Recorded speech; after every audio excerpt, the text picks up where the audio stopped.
Hi everyone, this is Paul Kagabine of the Garland County Library, and I'm here today with Jerry Butler of the Garland County Audubon Society. Welcome, Jerry. Hi, Paul.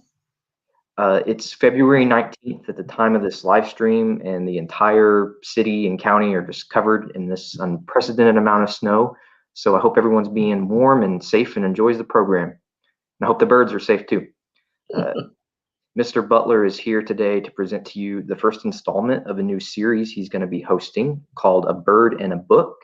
And in this series, he's going to give a discussion every several weeks or a couple months on a new bird-related book. The first one today focuses on The Birds of America by John James Audubon, who was an ornithologist and painter, and of course would later become the namesake of the National Audubon Society. So before Mr. Butler takes over here, I'm going to mention that the second program we have scheduled in the series is planned for Friday, April 2nd. And anyone who comments on this video between now and then will be entered to win sort of a virtual door prize, which will be a gift card to a place that will be announced in the future once we more formally announce that April 2nd installment. And Mr. Butler here will give some details on what that subject will be at the end of this presentation. All right, so warm welcome to Mr. Butler, and I'll stay with you here for a moment while you get your PowerPoint shared there on your screen.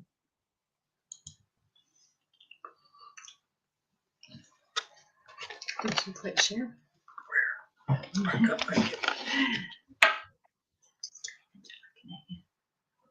that get it full size? Make it full size. Did you click share your screen? Daddy, listen. No. Did you click share your screen? No, I didn't.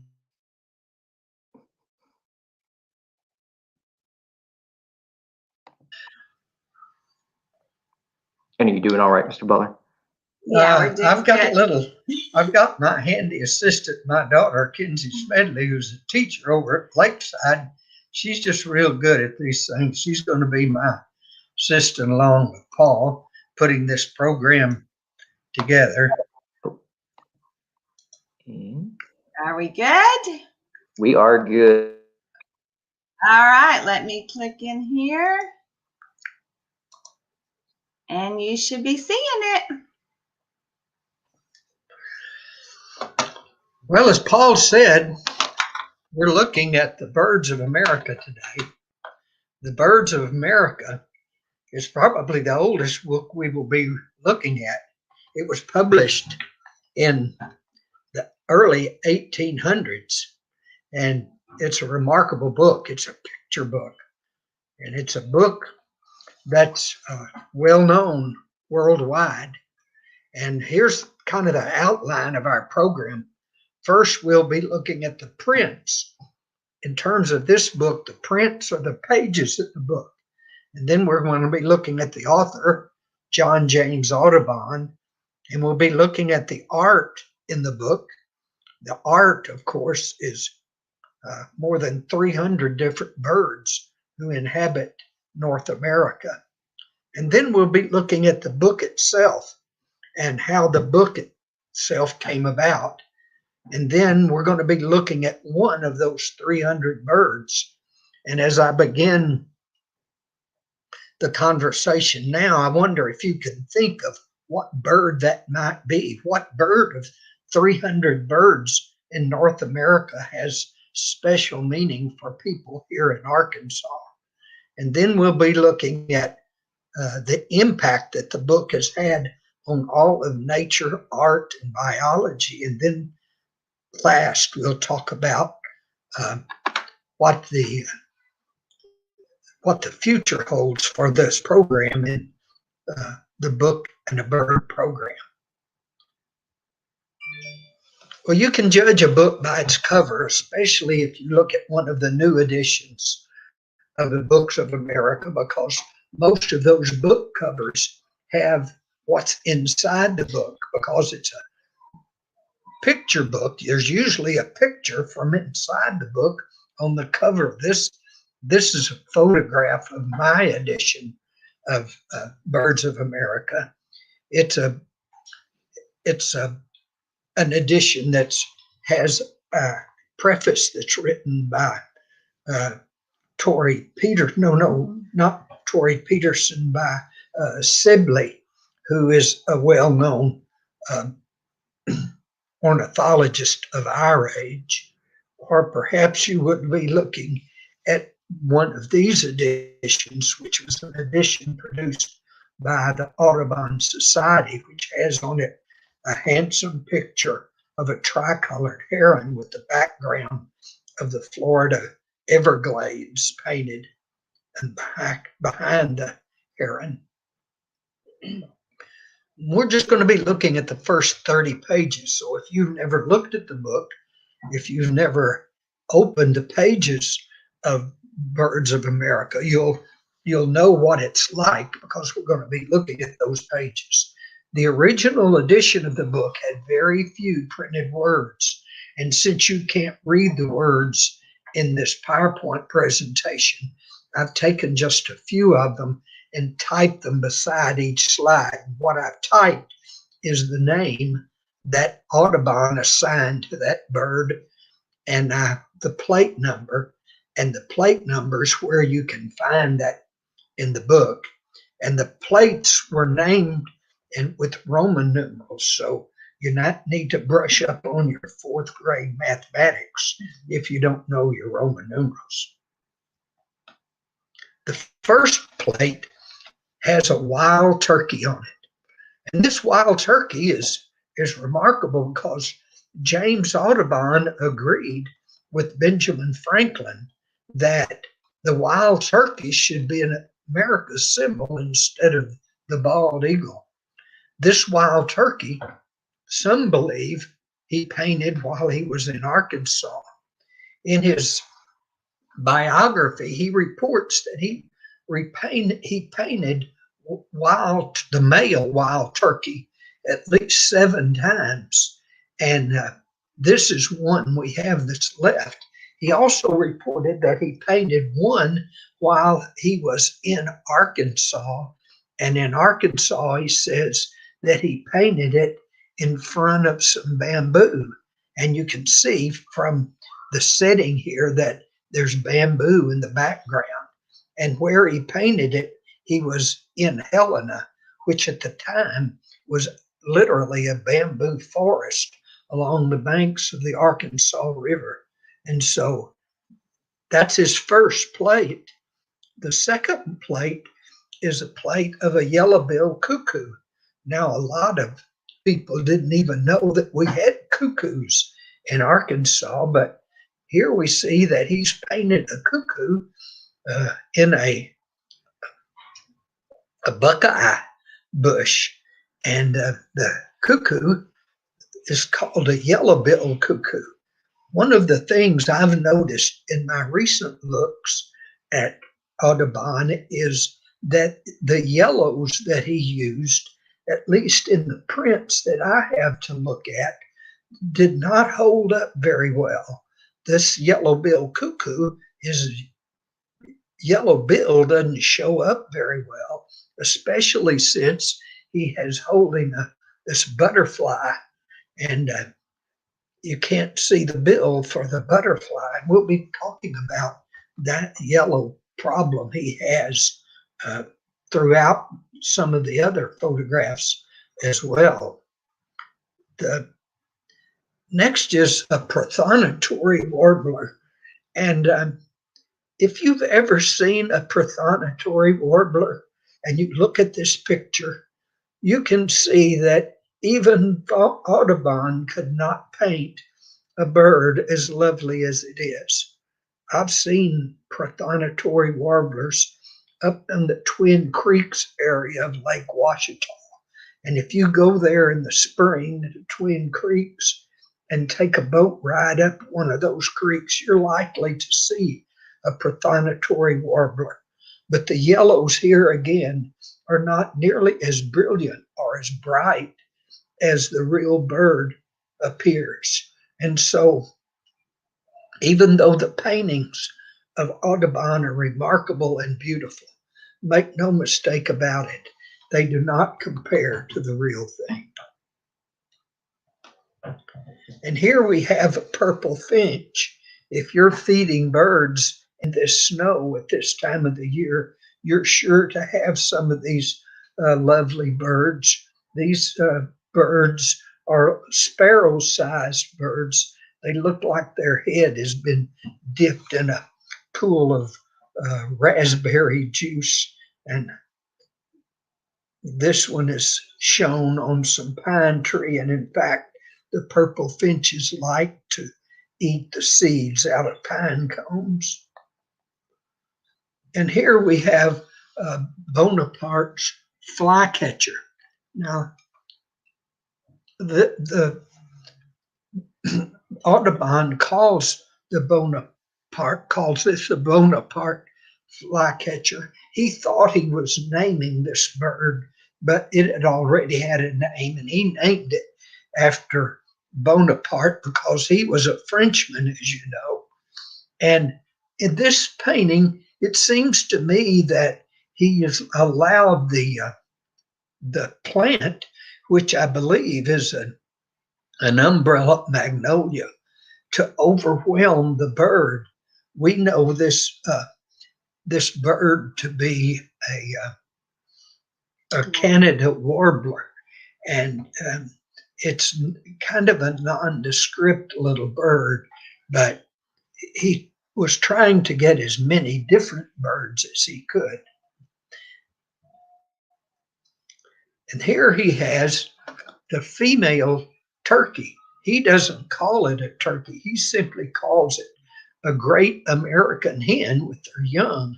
And I believe I counted 9 of the young chicks, and that's correct. One of the things that some people have remarked is that this hen has a beard. You can see that beard, kind of a tuft of hair that's hanging down. And hunters in Arkansas frequently take the beard off of a turkey and measure it to brag about how big the turkey they shot was. And some people have said that hens don't have beards. And I was going to ask a question, had this been a live show, do in fact hens have beards? Well, some people who've been critics of Audubon have said that Audubon made a mistake when he painted the beard on this hen turkey. But I checked with the Arkansas Game and Fish Commission, and they told me that in fact about 20% of the hen turkeys do have beards, and it seems to be a kind of a genetic anomaly. And so Audubon was right, and some of his critics are wrong. And here we see what he calls a purple grackle. We know this bird today is a common grackle, or many people just call them a blackbird. This is one of the large black birds that has a white to yellowish eye, and this grackle has been painted on some corn, and of course grackles are devastating to a cornfield, and he calls this Indian corn. Many times Audubon, when he paints plants, will give you the scientific name of a plant, but he does not on this instance. He simply calls it Indian corn. This plate is the white-throated sparrow, and though it may not show up well here on your computer screen or television, he has painted the white-throated sparrow on some dogwood trees, and they look beautiful in the original. The white-throated sparrow is the most common sparrow in Arkansas in the winter, and you will see them on your feeder. There have been hundreds at my feeder today and yesterday, and it has a little yellow splash of color around its bill, and that's one of its most easily distinguished field markings. And here we see the what he calls the Sibley's flycatcher. This is what he calls the Sibley flycatcher. Audubon thought that this was a separate species of bird, but in actuality, it was a female hooded flycatcher. Later in the book, he paints the hooded the hooded warbler, not flycatcher. He paints the hooded warbler and its female, and he corrects it. I might say that these 30 birds that we're looking at here at the first, almost all of those birds could have been seen in Arkansas, with the exception of one. And they were some of the first birds that Audubon saw and painted. And since he started painting in and around Arkansas, that's where we have them. This is a bird that Audubon calls the brown lark. Actually, this bird is what we call a pipit. We have two kinds of pipits. We have the American pipit and what is known as the Sprague's pipit. I don't know which one Audubon was trying to paint. If he was painting the American pipit, this male, which is on the left, is painted too dark. If he was trying to paint the Sprague's pipit, the female on the right is not dark enough and doesn't have enough stripes. But whatever it was, it's a pipit, and it's accurately painted, though, in a wet, marshy area, trying to eat insects.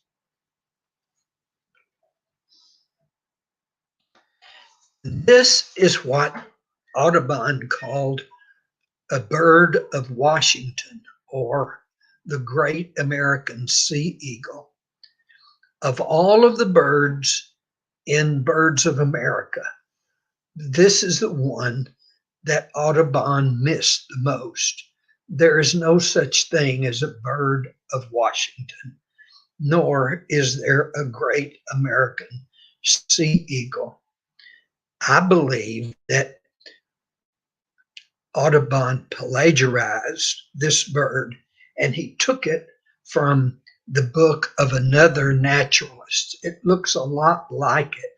And when he went to England to try to sell his work, several people asked him about this bird. And rather than make that other naturalist out to be a fraud, he simply took his painting, put it in his book, and signed that name to it. And so he gained favor with the naturalists of England, but he was in fact inaccurate. It may have been that the bird the man was thinking about was an immature bald eagle, because it looks similar to that, but its head is not that flat. And I'm not sure what the deal is on this bird of Washington, but it's a nice painting. Here's the Baltimore oriole painted in a tulip poplar, and you can see the nest of the oriole hanging down from a branch. I've seen them build this kind of nest that hangs down with the top of the nest in the middle.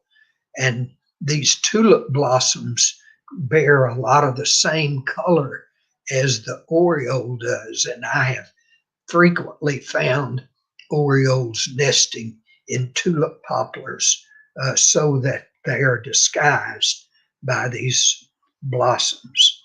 And they, of course, nest here in Arkansas, though not in great numbers. And this is the snowbird. We call them juncos, the little black and white birds, pretty little cheerful birds that have whites on either side of their tail, and they're easy to recognize when they take flight by seeing the white on their tail. And here we have a prairie warbler that he has drawn on what he calls buffalo grass. Prairie warblers do not show up in Arkansas very often, but it may have been that in Audubon's day, they were here in greater numbers because they are a bird that that have kind of been destroyed because we've destroyed a lot of their habitat when we destroyed the great prairies. And so we don't see them very often here except at migration a bit.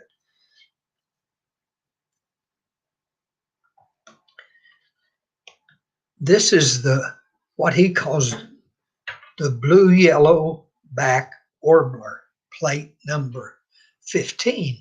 And we're halfway through the pages we're going to look at. This is a pretty little bird. We call this bird a northern parula.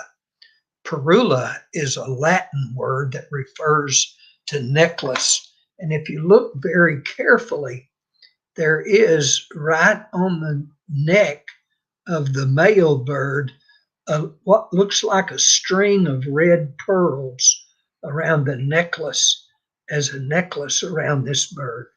We call it a northern parula. It is in the warbler family, though, as Audubon correctly recognizes. Here's one of the most fierce paintings that he has in all of the book. These are two peregrine falcons who seem to be devouring ducks they have just devoured. The one in the background seems to be feasting on a green-winged teal, and the one in the foreground is downed a mottled duck, and they are eating.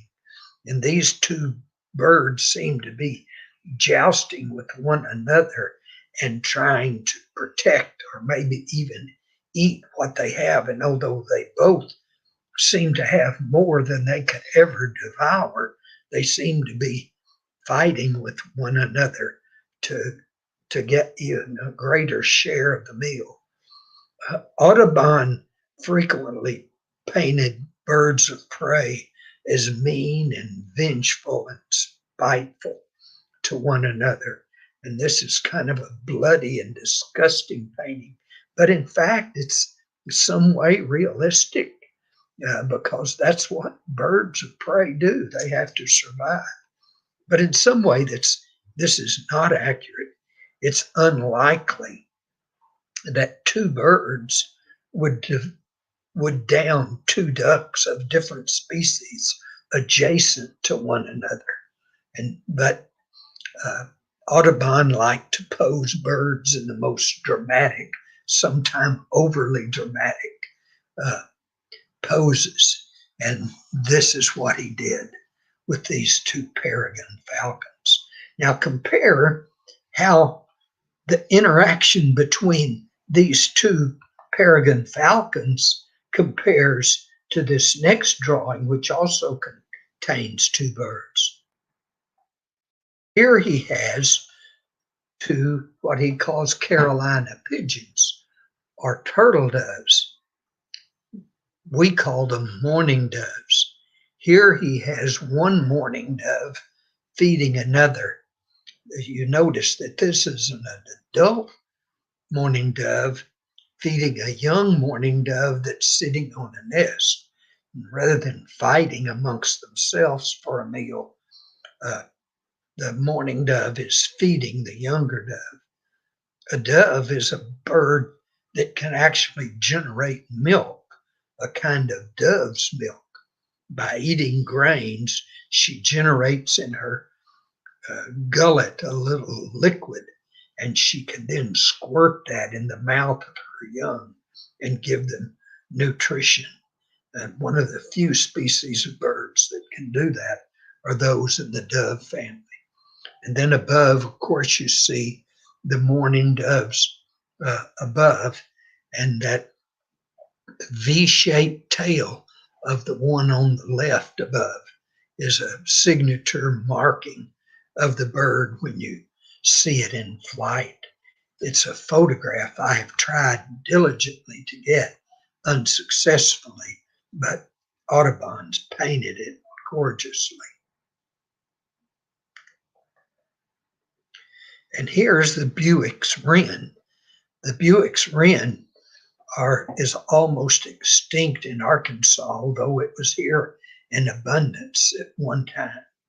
The wren that we have here now most commonly is the Carolina wren, which looks a lot like this one, but the Carolina wren is a bit bigger. And we also have the winter wren here and the house wren. Here's a Louisiana water thrush. And I think it's interesting to notice that although he paints this Louisiana water thrush on a plant called an Indian turnip, the bird is not trying to eat the seeds in top of the Indian turnip, but he's seeking for the insects among the leaves, which is botanically correct. And the Louisiana water thrush lives at the water's edge and searches for insects and small water bugs as its diet. And the blue-winged yellow warbler. Here again, I think the yellows don't show up as brightly as they do with this bird in reality. But we see it here on the hibiscus, and the wings are not as blue as they are when I've seen them in the past in the wild. Here's a remarkable painting, I think. It's a little busy, and I think from an artistic point of view, it's so busy you can't really make it out at first glance, but it's his mockingbird. We call it the northern mockingbird. The mockingbird here is in battle with a rattlesnake, and this rattlesnake has coiled itself around a tree and up in the nest, and we see 4 mockingbirds trying to fend off the rattlesnake from the nest. A couple of things I might observe here in this drawing. Number one, a mockingbird's nest would normally be defended only by 2 mockingbirds, the mother and the father of the birds who were tending the nest. But the mockingbirds here are 4 defending the nest. That is accurate. It's accurate that mockingbirds will defend the nests of other birds.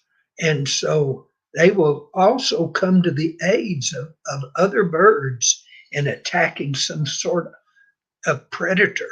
And I have seen mockingbirds and other songbirds all trying to mob or screech or trying to fend off a snake in a tree.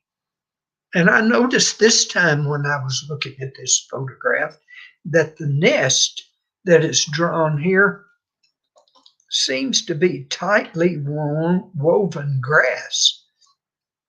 If that's accurate, then that's not a mockingbird's nest.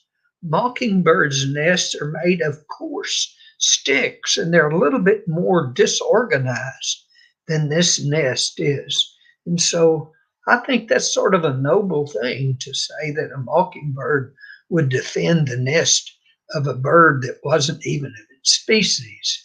And so, although I don't really like the fact that our state bird is a mockingbird, that kind of makes me like it a little bit more, that it's looking out for its neighbors. Another thing that people have said is, their critics have said that the rattlesnake, and you can see the rattles on this snake, that rattlesnakes cannot climb trees. and that Audubon missed the boat on that. And I've read that criticism before, and I must confess, I have never seen a rattlesnake climb a tree. And so I always wondered about that and wondered if that criticism was correct. And I checked on the internet a while back to see if rattlesnakes can climb trees. And in fact, I found YouTube videos online of rattlesnakes climbing trees, and I found them in 16 different states. So Audubon was right again, and his critics were wrong again. Way to go, James. And here, of course, we have the purple martin. The purple martin is America's most loved bird. And I notice here that he drew the martins in a set of gourds that are hung on a tree. And always today, we notice that purple martins live in boxes that have been prepared by man. I have never seen purple martins living in natural houses. And I have asked among my friends who are birders, have they ever witnessed purple martins living in a natural setting? And no one that I've ever asked have.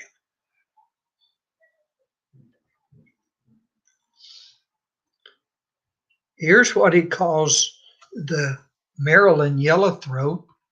This is what we call today the common yellowthroat. It's a remarkable, beautiful bird. I saw the first male yellowthroat I ever saw at Garvin Gardens. And so you can see that bird right here in the city of Hot Springs if you got a sharp eye. And here's the song sparrow, another common sparrow that we see here in Garland County. Its most predominant field marking is that spot in the middle of its breast. It also has a distinctive song if you can learn it. Here's the Carolina parakeet. I mentioned that of these first 30 birds, almost all of them are in Arkansas.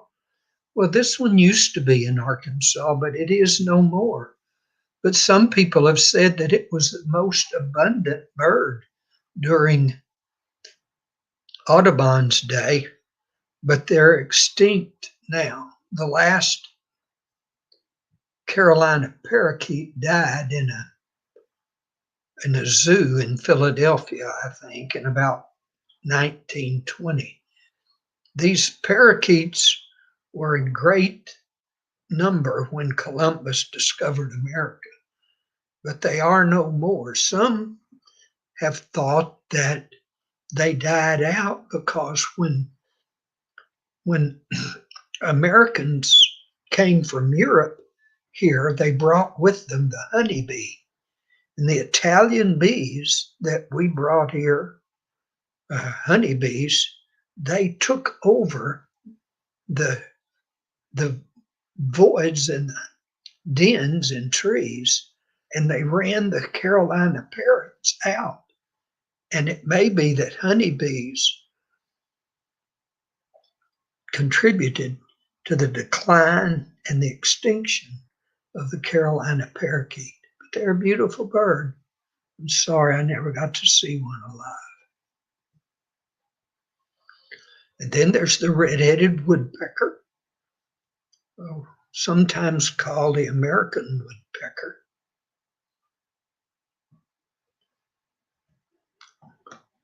And here's what he called the Vireo solitarius, means solitary vireo. We call it the blue-headed vireo, the blue-headed vireo. I've taken a good picture of one of these vireos, although it's very hard to take one of them. I've seen them in Arkansas, but I've never had a good picture of one here. I took my picture in Florida. Towhee bunting, delightfully beautiful bird. I've seen them down on the Greenway here in Hot Springs. I even saw one nesting in a bush right there in Hollywood Park.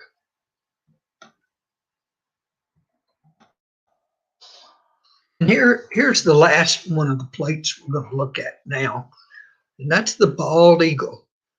And I told you before that he didn't paint birds of prey in very becoming pictures.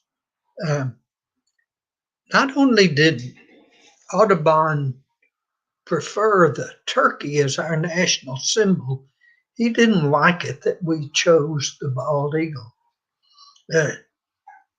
We sometimes represent the bald eagle as a noble bird, and you see these great pictures of it flying and picking up a trout off of the water.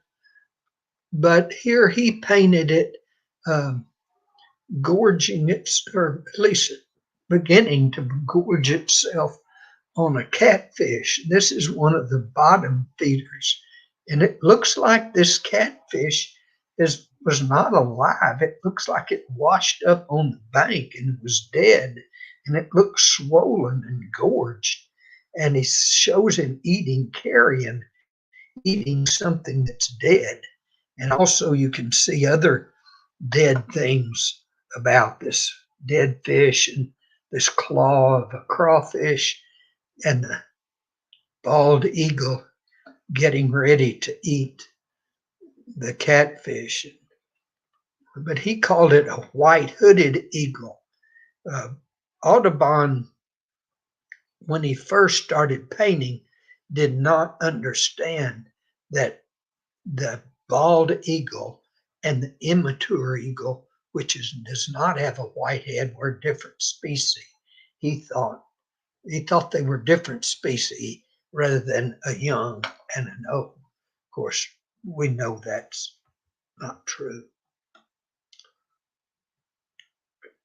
Now that we've looked at the book itself, let's look a little bit at the author. Here we see James Audubon pictured as he was painted by an Englishman. And this is the way he saw himself. He saw himself as a great outdoorsman wearing a buffalo robe and carrying a gun with long flowing hair, and a great outdoorsman and a man of the West and forward looking. Even though that isn't his real persona, that's the way he liked to present himself. To help you know a little bit about his background, I visited his Mill Grove home near Philadelphia, and I'm not sure, not all of this was his home. I think a portion of this was where he lived. And I want to tell you a little story about his youth. And this is a swan. When Audubon was young, he went ice skating on the Schuylkill River near his house, and with some friends, notably a young woman named Lucy, who lived on a farm next to his.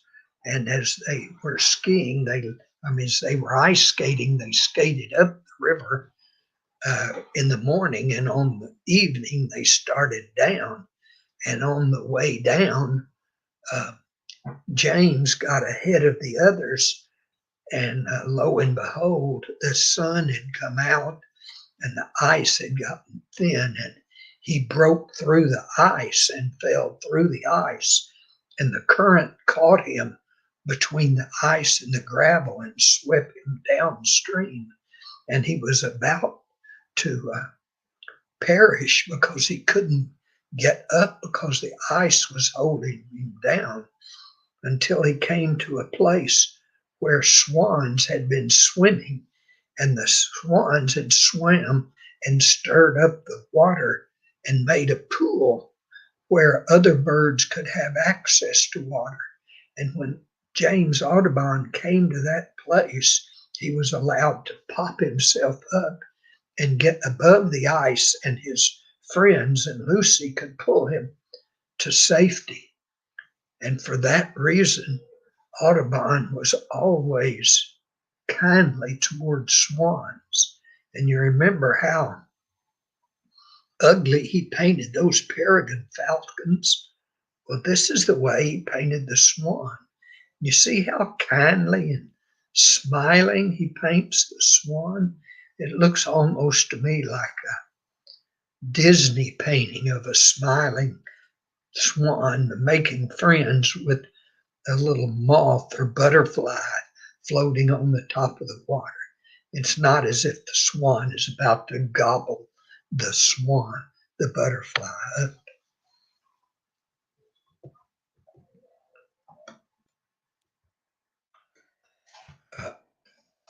Friend Paul's going to show us a video of John James Audubon.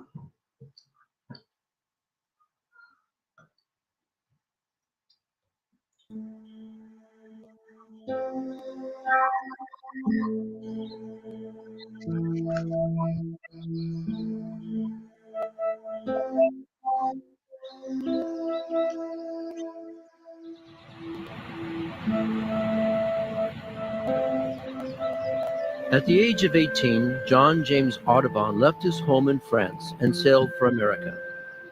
As an artist, he became fascinated with the birds of North America, telling a friend, "There are so many wonderful colors, so many amazing patterns. I would like to paint them all."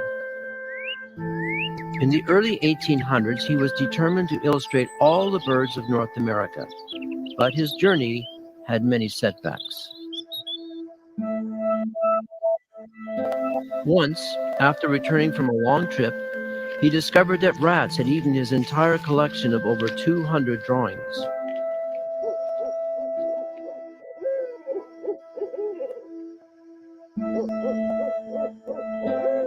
After weeks of depression, Audubon took to the field again, determined to redo the drawings he'd lost and to add new ones.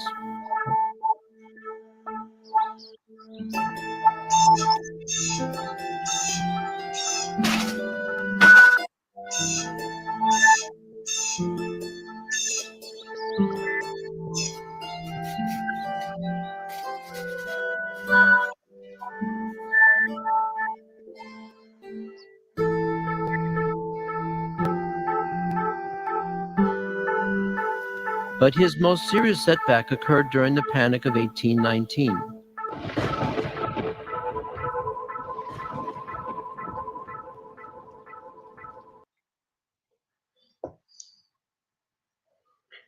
Should I have checked out of this? You're fine. Go ahead.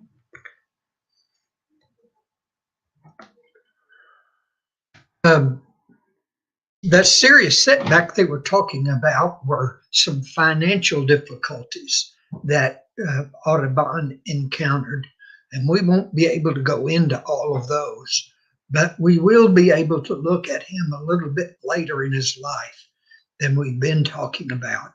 Here he's painted by his son, John Woodhouse Audubon, who was also a painter and who contributed somewhat to even some of the paintings that are in his book.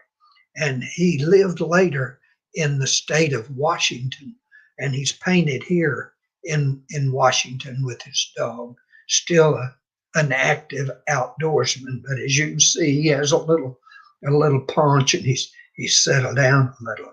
And he lived there, and he lived in New York until the beginning, actually, of photography. And of course, photography in terms of the study bird science has kind of superseded James Audubon, but we do have this photograph of him near the end of his life, along with the photograph of his wife taken 20 years later, Lucy Blakewell Audubon, taken in 1870. And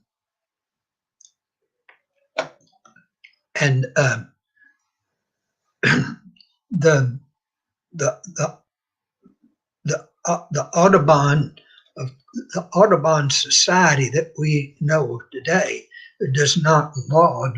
We do not exist to praise James Audubon, but to praise the birds which he memorialized in his book.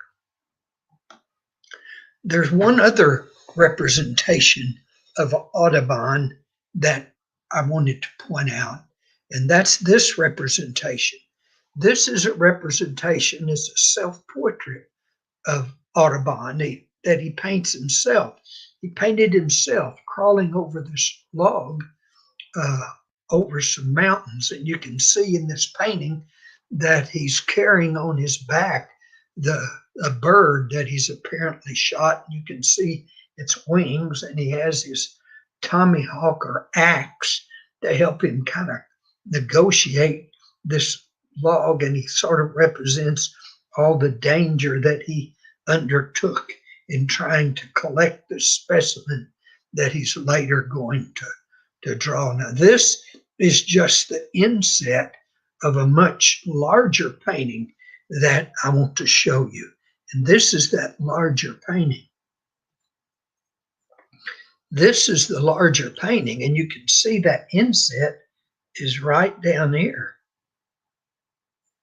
And this is the larger painting of the golden eagle.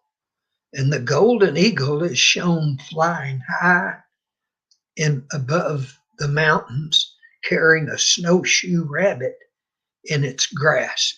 And the snowshoe rabbit is bleeding, and the eagle is carrying it high. And it's once again is shown as a kind of a tyrannical sort of creature. Now, many people feel that this representation that he made was a kind of political statement, because notice how he was influenced by another painter of his day, the famous painting of Napoleon crossing the Alps by Jacques-Louis David. And in this painting, Audubon mimics David's painting. Just as David's painting shows these soldiers down here pushing up some caissons up the mountains, so we see Audubon here climbing. Notice the mouth of the horse is open and the mouth of the bird is open. Notice there's blood as it splashes of red and here. And just as Napoleon was a tyrant on the continent, so the eagle is a tyrant of the skies. And it's interesting to know that the main reason Audubon left France when he was 17 years old is because his father was afraid that Bonaparte would conscript him and force him into Napoleon Bonaparte's army, and he might have died at Waterloo had he not escaped to the United States. Well, let's look at the art. I want to introduce you to a friend of mine, Dolores Justice, who is a gallerist and watercolorist. Like Audubon, she was a watercolorist, and she displayed from her very young age her art. And I've asked her to tell me a little bit about what she sees in Audubon's work as an artist. And Paul's going to show you a little bit of an interview that I did earlier this week with Dolores Justice of Justice Fine Art Gallery in Hot Springs. Well, thanks, Dolores, for answering a few questions about Audubon and his art. To start with, can you just tell us about how Audubon went about doing his art? Of course, from the limited research, so I'm no expert. I'll go ahead and put that out there. But he traveled throughout the country on numerous expeditions into pretty remote areas, and from there did his sketches and paintings, and then he would hunt a lot. So he worked from live models, most of which I believe he killed, but then positioned them with wires to create the compositions that he wanted. He worked primarily in watercolors, but then also added chalk and pastel to create softer feather textures, and then also used gouache, which is a water-based medium like watercolor, but it allows you to do a lot more detail, and it is opaque, whereas watercolor is transparent.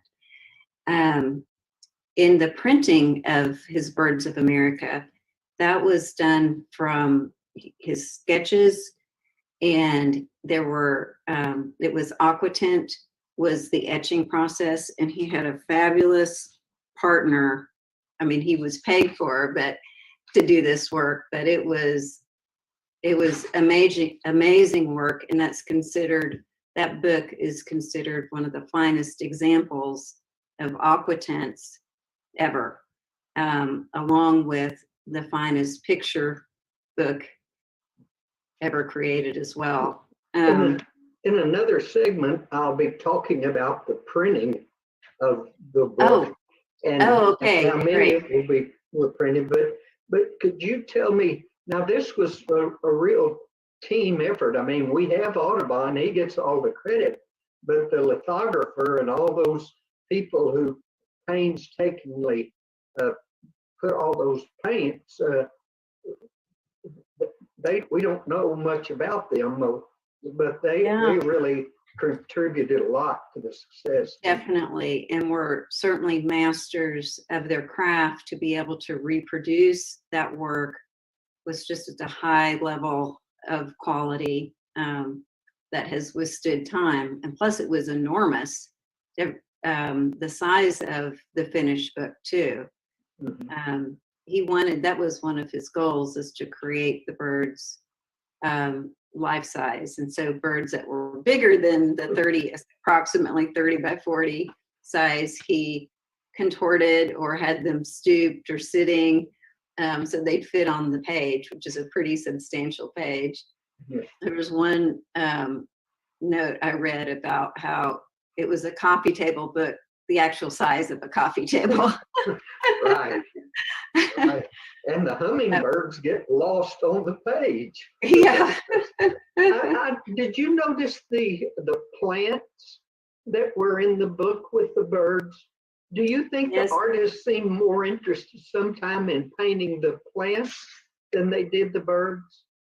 Well, he had people helping him with that. He had assistants that traveled with him. One notable, if I can find his name, I believe it's George Mason. There we go. You're on top of it. That should have received more recognition for his contributions than he did, evidently. But yeah, he painted, I think it was one of the Mississippi to New Orleans area segments of Audubon's travels, did a lot of the foliage and the setting. And that's one of the things that also, set him apart in the way that he depicted the birds, Audubon showing them in a natural landscape. And I think that just added to, so you had elements of the habitat, you had them he showed the birds, male and female, sometimes adolescent birds, just the stages of life that he showed, their nest, and even some predators in some of the illustrations.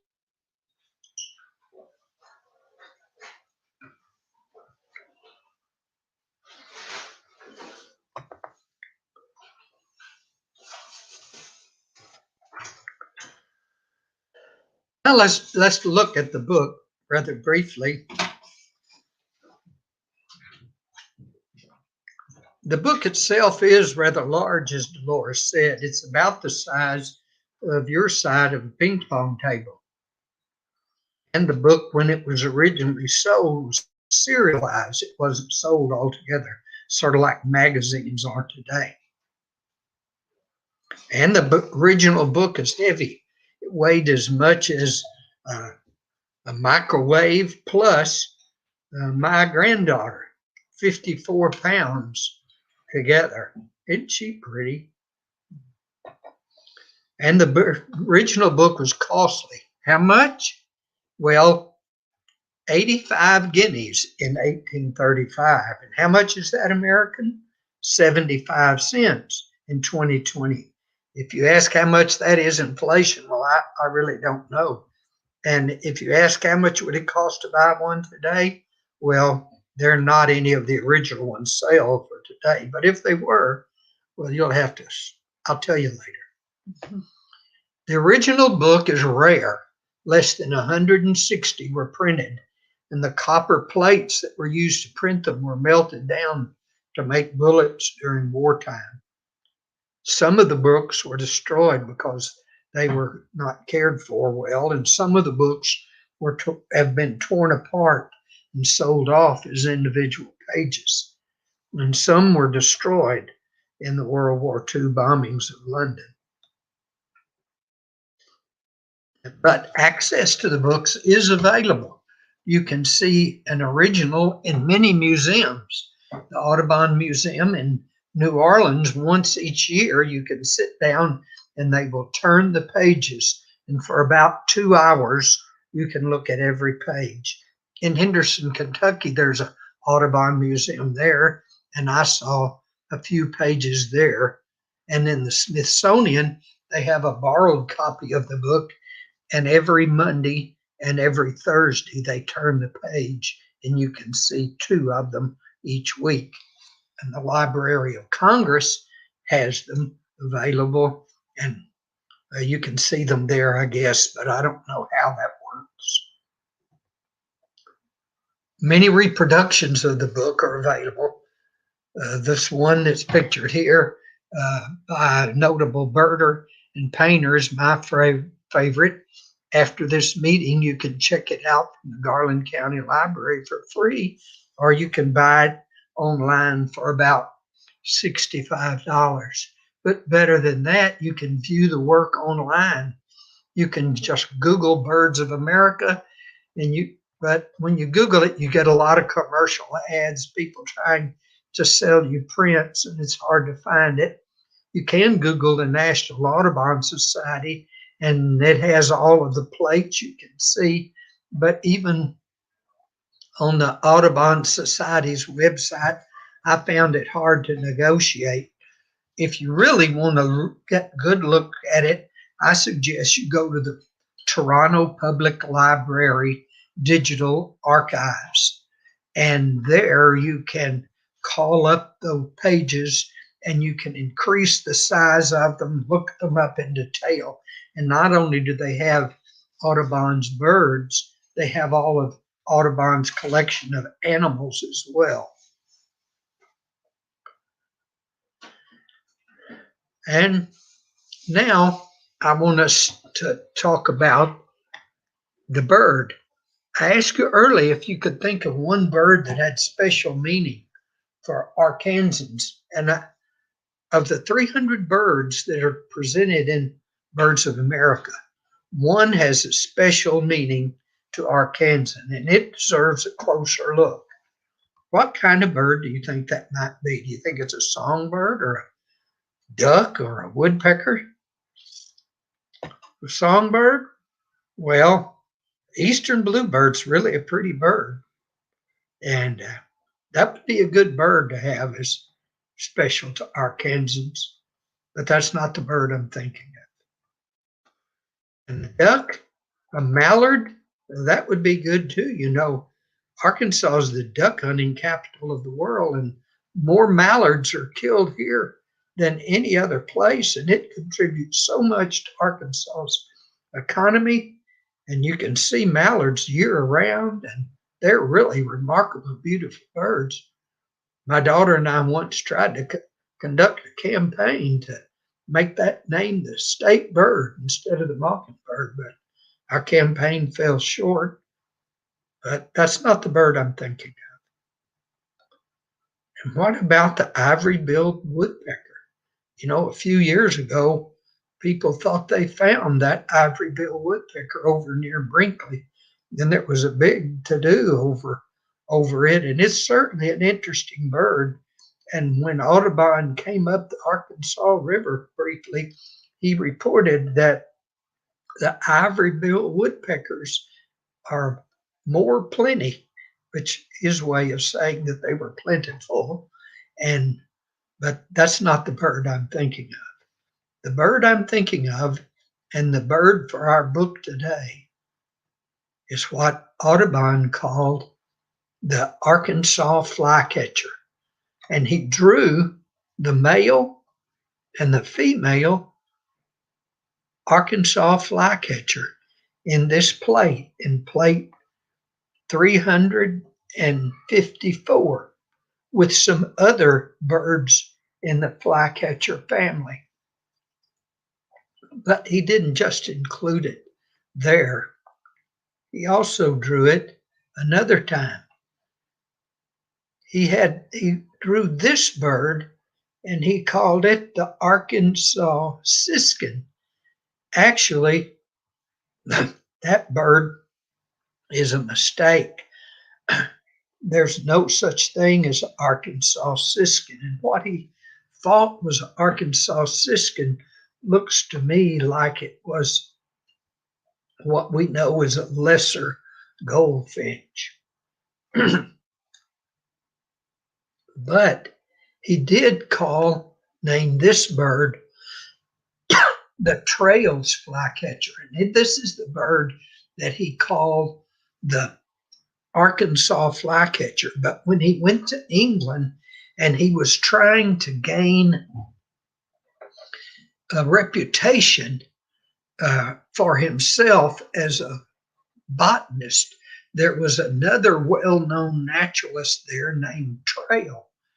And in order to schmooze a little, he took the Arkansas flycatcher and renamed the Arkansas flycatcher the Trails flycatcher.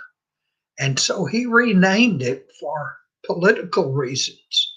But it was actually first called the Arkansas flycatcher, and it's the only bird that was ever discovered and introduced into science from the state of Arkansas. And he collected a skin from this bird, and I'm told that the skin that he collected from an Arkansas flycatcher is still in the Smithsonian today. And so one of the problems is, though, that the Arkansas flycatcher looks exactly like 4 other birds, and they're all in a group of birds known as the Impidinax. And this is a page from the Peterson Field Guide, and you can see these birds look very, very much alike, and you can only distinguish one from the other by song, and particularly when they're not in breeding season. This is an enlargement of his painting of the Arkansas flycatcher, and that's the bird, Arkansas's flycatcher, also known as Trails flycatcher, now commonly called the willow flycatcher, also known by its scientific name, Impidinax traili. Now let's look at the impact. As a way of review and to end our program, I'd like for you now to watch this video of how Audubon's Birds of America changed the natural history.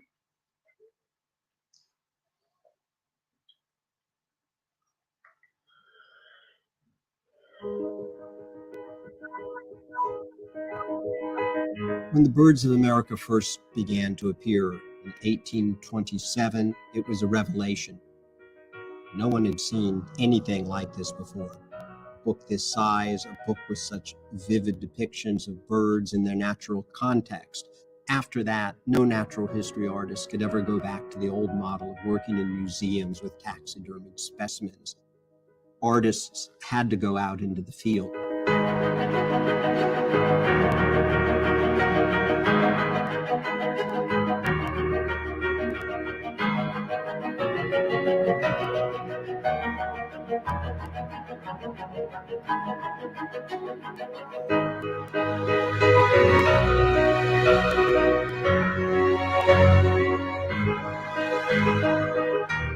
John James Audubon is known through the eponymous Audubon Society.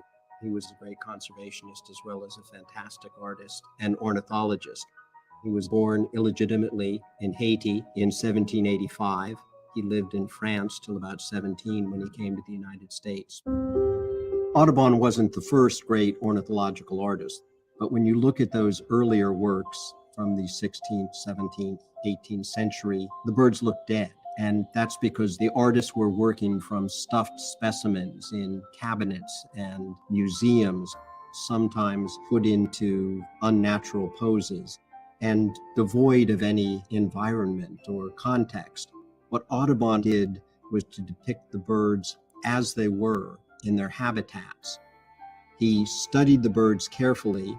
He actually devised his own method of wiring the birds into a pose that he had observed in the field. He also developed a grid pattern for his paper, like graph paper, so he could keep the proportions right.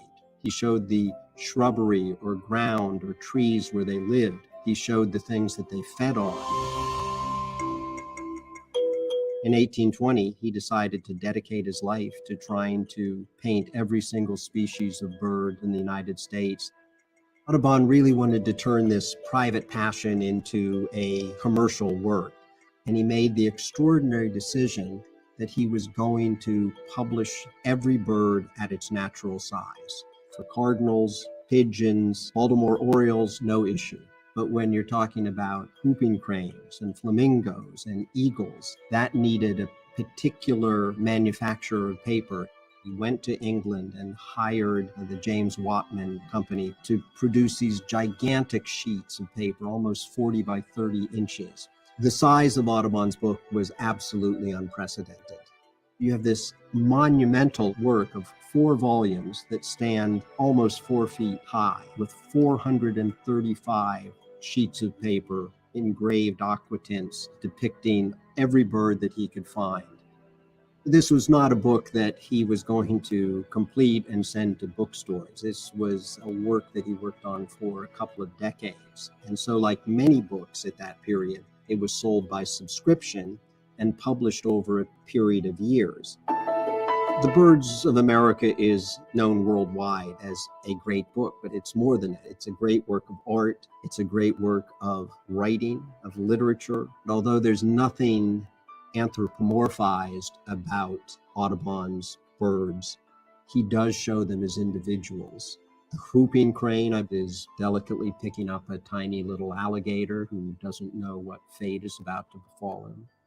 And I always feel when you look at that pair of passenger pigeons, you're looking at 2 birds that really knew each other. The flamingo. It was just so audacious to think that you could fit a bird like that at life size into a book. Audubon does cheat a little bit by having the neck go all the way down and then the head come back up in a U. And this startling scarlet red of the flamingo, that I think is Audubon's achievement in a single play.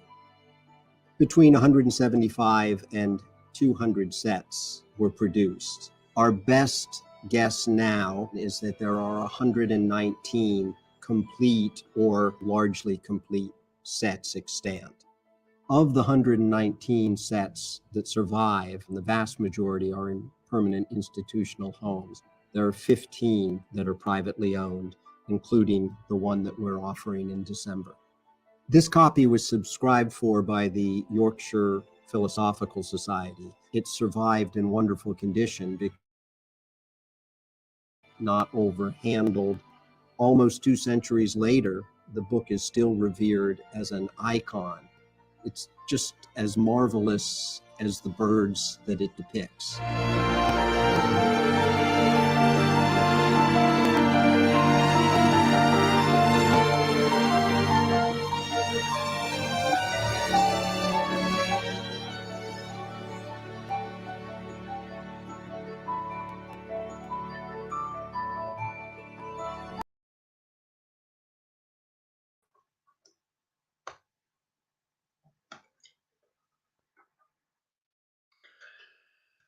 As you probably noticed, that video was produced by South the Auction House, and they estimated that the book would sell for about $8 million in 2019.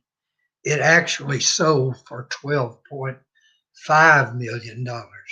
It was the highest price ever paid for a book printed in the English language on record at the highest time, and the second highest paid for a printed book of in any language. And a copy of Birds of America has since been auctioned off for more than $14 million. So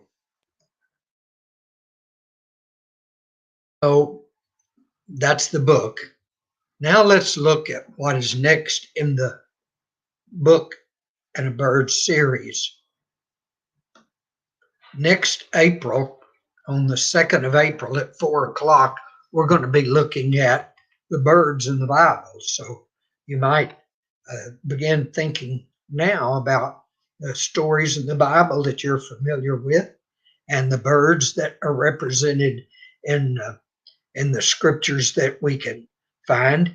This study will not be a sectarian study. We'll be simply looking at the Bible as a work of history and literature. And after we look at the book, The Birds in the Bible, we're considering looking at the works of Shakespeare and the birds there, and this list of birds, the grail bird, on the ivory-bill woodpecker, a book called H is for Hawk, which is a biography, Song of the Dodo, which is a scientific book about birds that have gone extinct, Kingbird Highway, and The Genius of Birds, Migrations, a novel, What the Robin Knows, Where the Crawdads Sing, Mother's Memories and Birds, Birding Without Borders, and The Big Year. So if you're familiar with any of these books and you would like for us to consider them and do a program on them, well, we need you to let us know. Also, we need you to let us choose one of these books, and you can do that through the library's Facebook or through their contacting the library, or by contacting the Garland County Audubon Society through Garland County Audubon Society. Email us. That's gcasbirds@gmail.com. Or you can help us choose a bird. A lot of the books we'll choose will demand that we choose a bird, but many of the books we choose would allow us to choose any bird. So if you're interested in cranes or bobolinks or swallows or eagles or doves, once again, email gcasbirds@gmail.com. That's Garland County Audubon Society birds@gmail.com, or the Garland County Library Facebook page and let us know which birds you want us to look at. Till we meet again to talk about birds and books, I'm Jerry Butler, your host.